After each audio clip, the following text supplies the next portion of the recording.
Hi everyone, here we've got WIEPPO S5 and let me show you how to set date and time on this device. So first of all, let's open the list of apps and let's scroll to find the settings. Here let's scroll down to the very bottom and choose date and time. And as you can see, now we are using automatic date and time zone and also the 24-hour format. In order to set date and time manually, simply tap on the first option and click on off. As you can see, the date and time are active, so we can tap on it and we can change it manually just like we want. Let's click on OK and let's set the time.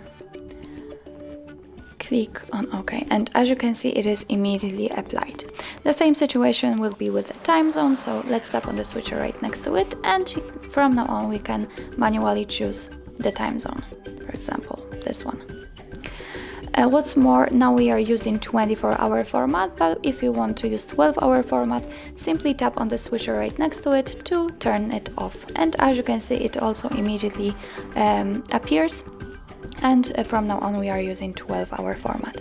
In order to get back to all previous settings, simply tap on the switcher right next to it to use 24-hour format, tap on the switcher to use automatic time zone and click on date and time and click on use network provided time. And as you can see, it just goes back to its previous state. So that's all. This is how to set date and time in your WIEPPO S5. Thank you so much for watching. If you find that this video was helpful, please hit the subscribe button and leave the thumbs up.